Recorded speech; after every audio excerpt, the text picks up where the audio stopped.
हमने एक अच्छे आर्टिस्ट को हमने खोया है।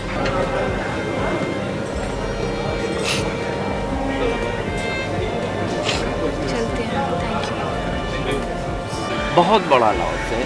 राजू श्रीवास्तव जी को लेकर मीडिया में तरह तरह की खबरें चल रही थी पिछले 40-42 दिनों से, जब से वो गिरे थे जिम करने के दौरान और जब तक वो हॉस्पिटल में एडमिट थे तब तक। खबरें क्या क्या दिखाई गई और इन खबरों को देखकर यही लग रहा है कि मीडिया जो है अपना काम ईमानदारी से नहीं करती है।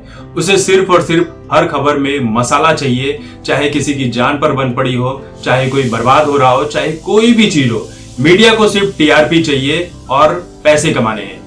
राजू श्रीवास्तव को लेकर यह खबर आई थी कि अमिताभ बच्चन की आवाज सुनकर, जो अमिताभ बच्चन ने अपनी रिकॉर्डेड वॉइस भेजी थी, जिस आवाज में अमिताभ बच्चन ये कह रहे थे कि राजू उठो बस बहुत हो गया, अभी बहुत काम करना है, इस चीज को अमिताभ बच्चन ने भी शेयर किया कि मेरी आवाज सुनकर राजू श्रीवास्तव कुछ देर के लिए अपनी आंखें खोले थे।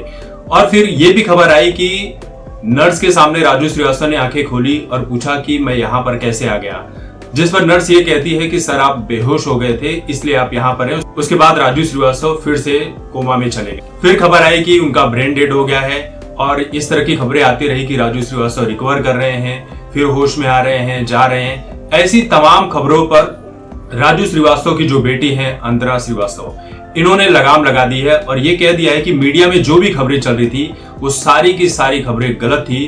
पापा जब से हॉस्पिटल में एडमिट हुए थे तब से लेकर उनके देहांत तक वो कभी भी होश में आए ही नहीं। राजू श्रीवास्तव ना होश में आए थे, ना उन्होंने कोई बातें की थी।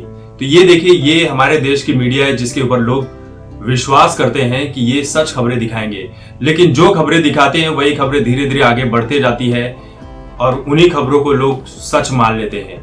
इसलिए किसी भी खबर पर यकीन नहीं करना चाहिए तुरंत भी, जब तक आप उसे हर जगह से वेरीफाई न कर लें। आप अगर एक मीडिया वाले हैं, चाहे यूट्यूबर हैं, आपको सिर्फ और सिर्फ सच खबरें ही दिखानी चाहिए।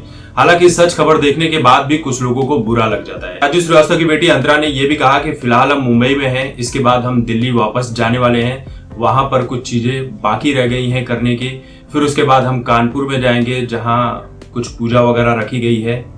राजू श्रीवास्तव की पत्नी शिखा श्रीवास्तव ने भी ये कहा कि राजू बहुत हिम्मत से लड़े, हमें उम्मीद था कि वो जल्दी ठीक हो जाएंगे, स्वस्थ होकर घर पर लौट आएंगे और फिर से हमारी जिंदगी पहले जैसी हो जाएगी, लेकिन हमारी सारी उम्मीदों पर पानी फिर गया, ऐसा कुछ भी नहीं हुआ।